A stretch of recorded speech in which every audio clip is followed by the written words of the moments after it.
Welcome you all to my class on William Golding's Lord of the Flies. So it's a long gap after which I'm meeting with the students of Masters. Now I'm extremely sorry that this gap was, I had to leave this gap because I was busy taking classes with the students of honors fourth year and third year. So that's why this gap occurred. Now I'm back again, and I can still remember that I took two classes on Lord of the Flies, and now in today's class I'm starting chapter 6. But what I can remember that I finished up to chapter 5 in the previous two classes. But still, since it's a long gap, I have to, not summarize. I have to just, share some major points of the novels. You can still remember that it's a novel focused on, some children. These children, they were being carried by an aircraft or an aeroplane to a safe place from England to a safe place. And why? Because a war was going on, and in order to avoid that war, these children were being shifted to a safer place. But it was shot, and the plane crashed on an uninhabited island, and the children scattered in different parts of the island, and the pilot was missing. So what is important, that here we see a group of children, and the age group is between 6 to 12, who are scattered in different parts of the island without any adult to supervise them. This is important. Secondly, it's a kind of modern version of a romantic novel, with which this novel has, Lord of the Flies has got some striking similarities. And that novel was written by R.M. Ballantyne, The Coral Island. Even we see in that novel the presence of Ralph and Jack, and there was another character, Peterkin, which is missing over here. Otherwise, there is, I have already said, there are striking similarities on different issues between these two novels. Well, let's come back to Lord of the Flies. Now, there is one more question that one more issue that I must share with you. That why was it necessary for Golding to almost copy the plot of another novel and write this one? And remember that basically on this particular novel, William Golding was given or awarded the Nobel Prize. So what is there in this novel? In the previous two classes I explained that basically, you can remember William Blake's Songs of Innocence and Songs of Experience. Basically, R.M. Ballantyne's The Coral Island is Songs of Innocence, and William Golding's Lord of the Flies is Songs of Experience. So when you will read The Coral Island by R.M. Ballantyne, you will see it's purely, a serene atmosphere, a pure atmosphere. Nature smiles over there. There is no evil, within human mind. In that novel, I am talking about R.M. Ballantyne's The Coral Island. And over there, the evil is external, and there is no evil in the minds of the children. But there is the great twist in this novel, Lord of the Flies. William Golding has completely twisted the perspective of this novel. And what is the perspective? He is looking at the children from different angle, and the angle is the realistic point of view and modern point of view. So when he looks at the children from modern point of view, he realizes that the children are also capable of creating disaster, making things happen which is unimaginable from children. So the evil also lives within the children. So these are the issues that I discussed in my previous classes. And what I also shared with you, that when these little children, whose age group is between 6 to 12, they discovered themselves isolated in an uninhabited island. At first, they wanted to maintain unity among themselves, and that is why Ralph, who was elected leader by most of the children with the help of Piggy and partially by Simon, he wanted to introduce democratic attitude and rational attitude among the children. But this rationality originated from the educational background of these English schoolboys was threatened by the instinctive nature of Jack. So we see two opposite nature in this novel. One, rational nature of an English boy represented by Ralph, and on the other hand, instinctive nature, represented by Jack. So, within human beings there is instinct, which by means of education, by means of our morality, we suppress the animal instinct that live within the human beings. But we see that when it gets favorable atmosphere, Ralph can control his animal instinct partially. I must say, Piggy can control that. Simon is a mystic kind of boy. But on the other hand, Ralph and some of his followers, they cannot control the animal instinct within them. And their education in England that they took from their school didn't work at all. And which is why we see that Jack and his followers, they frequently protested the democratic authority of Ralph. Why am I saying democratic authority? Because Ralph was the elected leader, and that is why democracy was under threat. Still, Jack and his followers, they love hunting, they always go to the forest for hunting. They were also given the responsibility of hunting, but at the same time, they were given another responsibility of making the fire, on the top of the mountain and to supervise so that the fire continues. But unfortunately, because of their negligence and indifference to the possibility and probability of being rescued, I mean, they were completely indifferent to rescue, and that is why they forgot the fire, and a ship passed uh, beside the island, and the ship didn't come as the fire already burned out, and it infuriated Ralph and Piggy as well, that the negligence of Jack and his followers was basically responsible for the burning out of the fire, which is why the ship was not attracted towards the island. So these are the things that were going on in this novel so far. So there is already the battle between Ralph and Jack. I have already said, to contrast between their characters. One trying to follow the rationality of his mind. The other is completely governed by his animal instinct, and these two are in conflict, being supported by two opposite parties. And we also, at the same time, we also notice one thing, that they are using a conch shell, a symbol of democracy, a symbol of rationality, and we will see what happens to the fate of the conch shell. And William Golding, unlike R.M. Ballantyne, who wrote the Coral Island romantic novel, obviously, unlike R.M. Ballantyne, William Golding believes that the children can also be anarchic, and they can also bring catastrophe to human beings. Basically, they are children, but they represent the adult world. Through children, William Golding has basically focused on the activities of the adult world. By this time, we come to understand that the little boys, who are known as litlans, and the big boys, I mean, the age group is between 6 to 12, but the little boys, known as litlans, they are always afraid of a beast.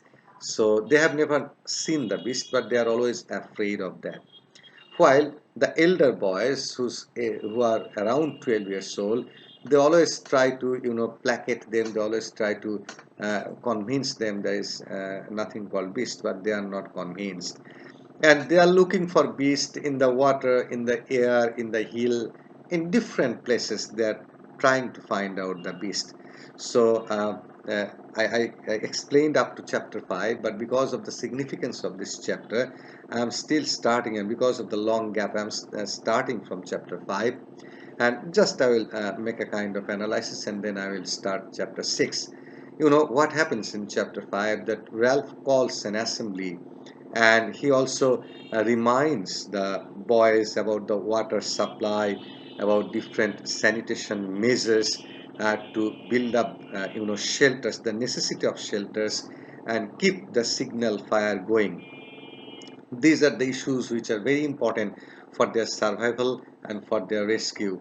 Now, he then addresses the growing fear that he knows is beginning to overwhelm many of the boys by opening up the floor for discussion. So, we also see that Ralph opens a discussion which is very important because the people, I mean, the children are very afraid of the beast. Jack takes the cons to point out that if a beast were on the island, he would have seen it during his hunting trips. And Jack says that he has not seen any beast in the island because he always goes to different parts of the island and he has never seen any beast. Piggy adds that the field of psychology can be used as a tool to explain logically the experience of fear, thereby invalidating it. On the other hand, Piggy, who is a rational boy, he says that we have to use our logical bent of mind. We have to be very logical because uh, it's not possible to understand and to make it convincing for the educated boys like us that there is beast in the island, because this beast is imaginary. You know that Piggy is a logical boy, he is a rational boy, so he does not validate the existence of a beast. So he says that it doesn't exist and we have to use our rationality and logic. When a little one comes forward to describe a large creature he saw in the jungle the night before, so a little boy comes forward. I have already said the little boys are more afraid of the beast, the imaginary beast, obviously, because Jack has not seen it. Piggy says that there cannot be any beast in existence because we have to use our rationality. And still, a little boy comes forward and says that he saw a figure in the jungle. Simon reveals that it was only he going to his special place. So Simon says that to the little boy that you mistook me for the beast because it was me who went to the forest to the particular place. Simon over here, he says that he goes to a particular place. So we come to understand that Simon is a mystic type of boy who has a personal place in the forest, and he sometimes visits that place. So he has got something mystic in his character. Percival suggests that a beast could arise from the sea, then falls asleep on the platform from the effort of his revelation. So Percival says that there can be also beast from the sea, and Simon attempts to explain that the boys themselves are something inherent in human nature, could be the beast they fear. Now, Simon explains, or he tries to explain. I have already said that he is a mystic type of boy, and you know that there are some children who are exceptional, who are different over here. And those children, Ralph is one of them, Piggy is one of them, Simon is one of them. And what does Simon say? That why are you busy with external beast? Because beast, we children can be the beast, and there can be beast within our nature. So Simon has probably started understanding that where does the beast exist. His unsuccessful explanation leads to talk of ghosts, so Ralph holds a vote to see who fears ghosts. So Simon fails to make the children convinced that there is no external beast in the island. If there is any beast in over there, then the beast lives within the human mind. It doesn't live externally; it lives internally. So, being forced, Ralph, takes a vote. He arranges a vote regarding the issue that who fears ghosts. This vote sparks an burst from the rational Piggy, with a corresponding reaction from Jack. Now, in open mutiny, Jack aggressively disputes Ralph's authority. Now, Piggy doesn't believe in ghosts, but this, decision of Ralph of taking vote regarding the authenticity of ghost, whether the children believe in ghost or not, it triggered a kind of mutiny, a kind of protest from Jack and his party. So mutiny is a kind of protest is going against the law. Jack aggressively disputes Ralph's authority and leads the boys onto the beach in a sort of tribal dance. Remaining on the platform now, Jack leaves the place and he is followed by his comrades or by his followers. Piggy and Simon urge Ralph to summon everyone back to the platform, but he resists, his confidence shaken. Suddenly, the three boys are startled by an unearthly wail as Percival wakes up to find himself alone in the dark. Now, we see that these three children they are alone, and on the other hand, which is interesting, that we also see that. Suddenly, the three boys are startled by an unearthly wail as Percival wakes up to find himself alone in the dark. So Percival wakes up and he finds himself alone in the dark. But what we see that all the children, leave the place except Ralph, Piggy, and Simon.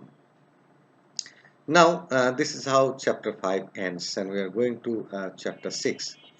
After the assembly, all the boys go to sleep. So this is how chapter at the end of chapter 5, we see that Jack and his followers, they depart the place, and after that they go to sleep.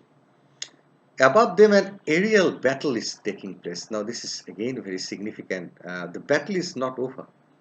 There was the plane crash, the result of which these children are being scattered in this island. But the battle is still going on, and the battle is taking place in the air. So, air battle is going on. A casualty of the battle floats down to the island on his open parachute. The wind drags the body to rest at the top of the mountain. So, a man, it's casualty means either injury or death.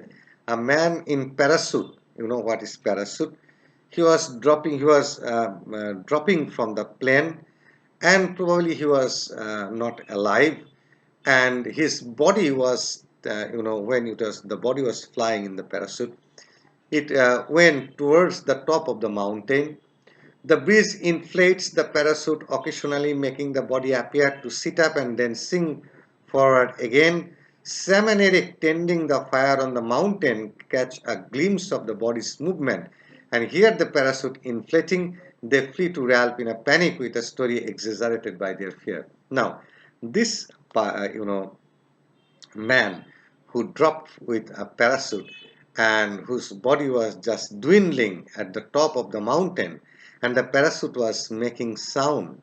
So this body, or this man and the parachute, was again mistaken for beast by Sam and Eric, these two little ones. I mean, these two young children, they mistook the body of the person as beast. They thought the beast dropped from air. So it was not basically any beast. It was a man. It was the body of a man in parachute, which dropped onto the mountain because an aerial battle was going on in the air. So in the previous chapter, we saw that they feared a beast from the water, and you can remember, beast from water. And in this chapter, we see that they are fearing again a beast from air. So the fear of external beast is still going on. But Simon has already given a hint that beast is not basically external, it is internal. You know, at dawn, Ralph calls an assembly. So they went to sleep, we saw. So at dawn, Ralph calls an assembly where they decide to investigate the only spot on the island left unexplored. And what Ralph says, that every corner of the island has already been investigated, but only one corner is still left. The castle-like rock formation at one end. So there is a castle-like rock, you know what is rock and you know what is castle formation structure at one corner of the island. So he says that we need to discover that place, explore that place. With Piggy and the little ones remaining behind on the beach, Ralph and the others go to the castle. So Piggy and the little ones, they stay on the beach. Ralph and others, they go to the castle rock. Ralph goes first by himself, followed a few minutes later by Jack. So Ralph goes first and he is followed by Jack. After they establish that the beast is not there, the other boys join them in the castle and want to play there a while. So at first Ralph ensures that there is no beast. So, you know, except Simon and partially Piggy, almost everyone is convinced that the beast is external. And Ralph moves first to the castle rock and he ensures that there is no beast. Then he is followed by Jack. Jack also says, well, there is no beast. And then other boys go. They resist when Ralph announces that they need to check on the fire, but he forces the issue and Jack leads the way back up to the fire side. So Ralph now again tells the boys that we have to go to the mountain top to see whether the fire is still burning or not. You know, we discussed chapter 6 and I also analyzed that chapter.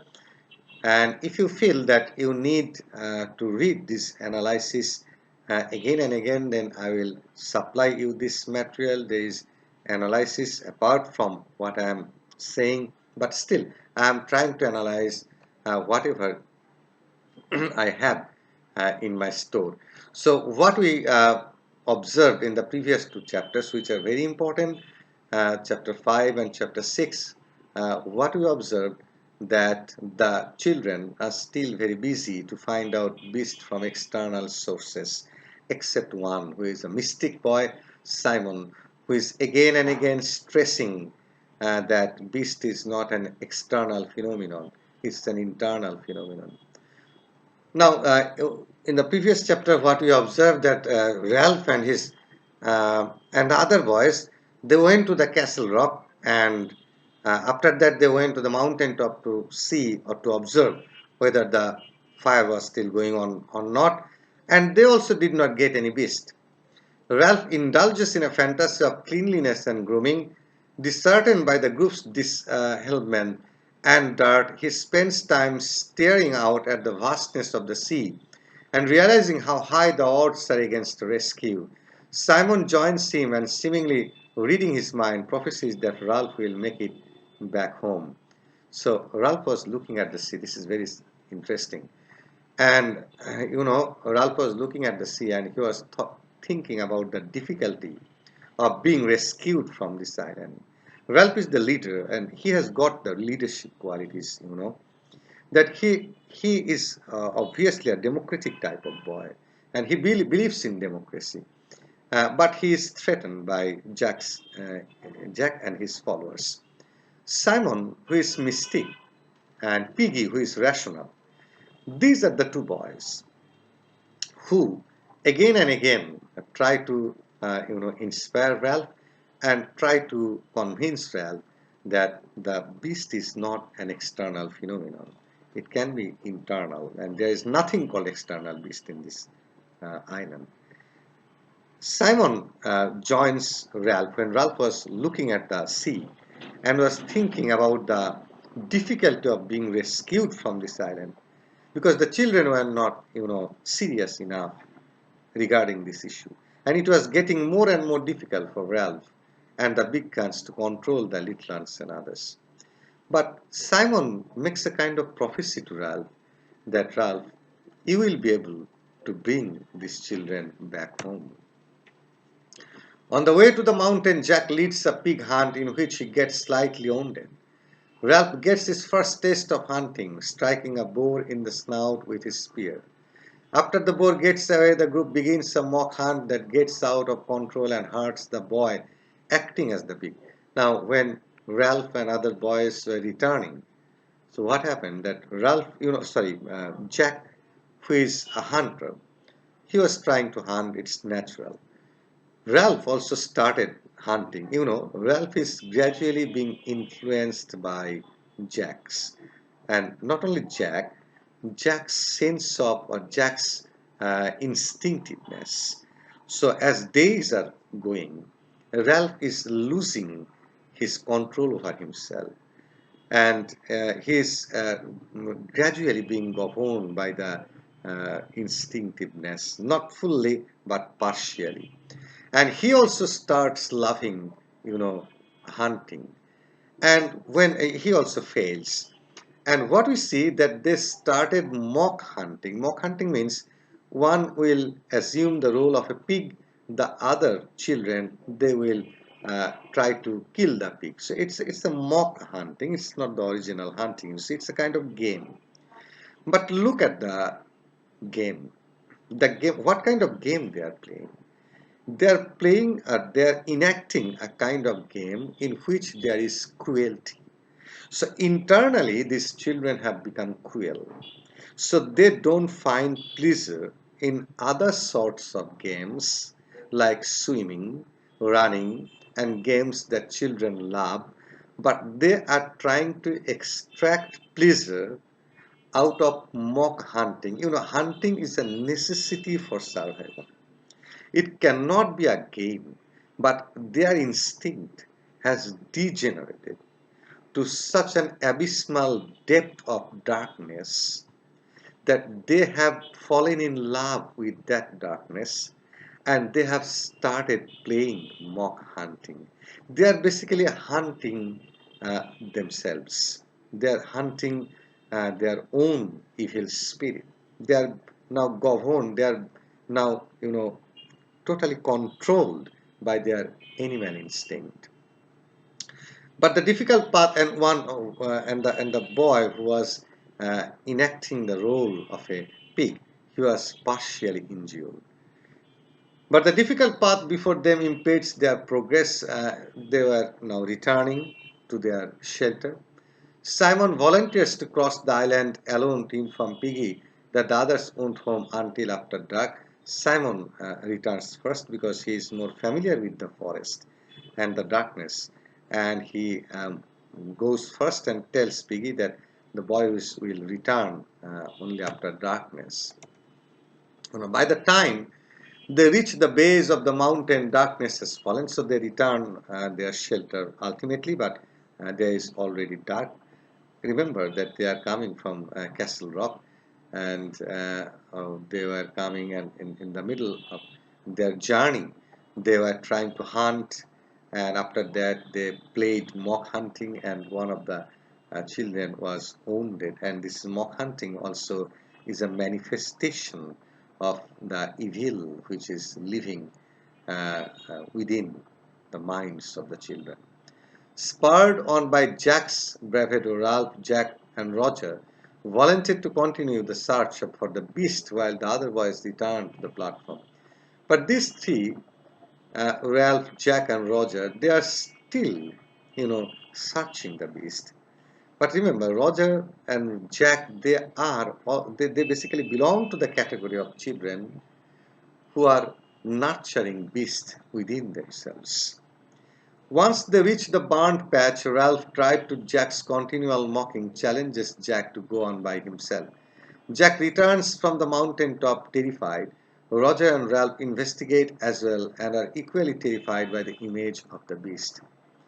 The dead, paratrooper appears to be a live ape-like creature that seems to look at them when the breeze catches his parachute. All three boys flee to platform in the dark. So what happens? You can remember that there was a paratrooper who dropped from the plane aircraft because the battle was going on, and he dropped with a parachute, and he was dead, and the parachute was floating in the air, and making a kind of sound. And the man, since it's a dead body, he is no more alive. The dead body shrank, or it twisted in such a manner that that body looked like an ape. And the sight of this body frightened or intimidated all these three children, whose sense of rationality is already gone, whose mind is not working properly, whose rationality is not working properly. So Jack was terrified to see this dead body and mistook it for the beast. Ralph and Roger, they were also terrified or horrified and mistook this paratrooper's body as the beast they were afraid of. So, they are basically, treating things as beast, which is not beast at all. And they are completely unaware of the beast they are nurturing within themselves. They are rearing up within themselves. The beast is growing up within their mind. The beast is growing up in the minds of the children, unhindered, uninterrupted, unimpeded, unchallenged within the minds of the children. But they are chasing beasts which don't exist. So that is the skill of William Golding in this novel. This is the excellence with which William Golding deals the experience, or deals the evil that exists in modern days. That evil is not an external phenomenon. Evil is an internal phenomenon. So all three boys flee to the platform in the dark. Now, what we see that the children, I mean Jack, Ralph, Roger, they are all convinced that there is beast. Ralph angers Jack by telling Piggy that even Jack would hide if the beast attacked them. In retaliation, Jack attempts his most serious mutiny yet, trying to convince the other boys to impeach Ralph. So we see that there is again a tussle, there is again a fight between Ralph and Jack. But there is no misunderstanding regarding the authenticity of the beast. Both Ralph and Jack are convinced by the presence of the beast. But why does this mutiny occur? Because Ralph accuses that Jack would not help him, even Ralph was being attacked by the beast. And this is the greatest mutiny so far by Jack. When the boys refuse to openly vote against Ralph, Jack announces his defection and runs off into the forest. So the boys, Jack, protests Ralph's authority and says that I am the leader, and asks other children to vote against Ralph. The children don't vote because they are also still they are obedient to Ralph. But Jack goes to the forest. Simon suggests that they all go face whatever's on the mountain, but no one wants to go. But Simon says that what have you seen on the mountain top? Let's go. But nobody is willing to go. Piggy, glad that Jack is gone, suggests that they build a signal fire on the beach so that they won't have to go up the mountain. Now Piggy says Jack is gone. Jack is angry and he has discarded the group after raising the mutiny and protest against Ralph's authority. He is gone. And now Piggy suggests to create a fire on the beach so that they don't need to go to the top of the mountain. While everyone gathers wood, most of the big guns creep away to join Jack. So, when they were trying to gather wood, what is very significant, most of the elderly boys, they left Ralph and they went to Jack, symbolizing, allegorizing the fact that the children are basically, they are losing the rationality of English boys. They are no more the educated, gentle, innocent English boys.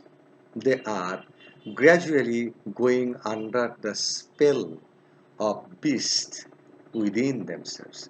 The nature has triggered the openness of this island or the darkness of the island, whatever you say, has basically triggered the evil that human beings basically carry within themselves.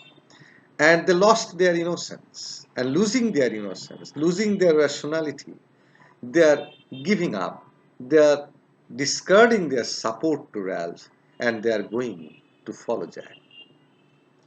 Simon disappears as well, going to his hidden spot. But Simon, I told you earlier, Simon has a secret place in the forest, and he is a mystic type of boy. Now again, he goes to that hidden spot to rest after his unsuccessful address to the group. He repeatedly wanted to convince the children that there is, nothing called a beast that exists in the island. So if there is any beast, the beast is, within human beings. Piggy starts the fire with his glasses. Now the children left Ralph. We know that Piggy mm, uh, ignites the fire with his glasses. He uses his glasses. Glass is very thick. And Simon, we know that he goes to the forest alone. Meanwhile, Jack leads another successful hunt, attacking and killing a nursing sow, and then impaling her head on a stick as an offering to the beast, coincidentally in full view of the spot where Simon sits concealed. Now, successfully, Jack and his followers, they killed a pig, and as an offering to the beast, they pierced the head of the pig uh, with a stick and left it in the forest as an offering to the beast. Simon was, staying there, but the children, they did not understand that Simon is over there, and Simon also didn't notice it at first. But what happens? Let's see. Simon hallucinates, thinking that the head is talking to him until he loses consciousness. Simon didn't know that this head of the pig was basically fixed by Jack and his followers because they killed the pig and they left the pig for the beast to placate the beast, to soothe the beast as an offering to the beast. Simon didn't know that. But after observing that head of the pig, Simon hallucinates. You know what is hallucination? Can you guess what he hallucinates? He hallucinates that the head of the pig was talking to him. And what did the head say to Simon? The head said to Simon that there is beast in you, there is beast in everyone.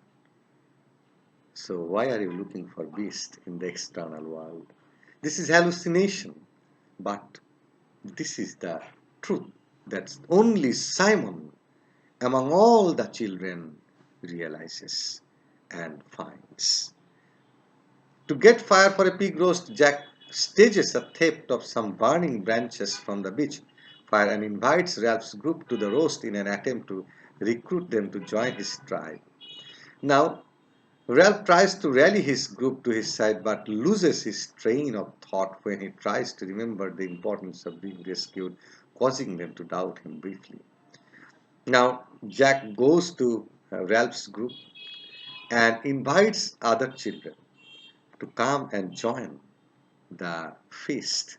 They are going to roast the pig. Ralph tried to convince the children that Jack was on the wrong side. Jack has lost the rationality, and Jack has completely devoted himself to animal instinct and simply hunting. There is nothing called rescue in the mind of Jack. But what is very important? The children, all the children, they are now going to Jack's side, leaving Ralph alone. Ralph is basically accompanied by Piggy and Simon. Almost all the boys, they left Ralph. So, what we see, dear students, up to this, that we see that William Golding is trying to establish the truth that evil is an internal phenomenon. The children are capable of making disaster.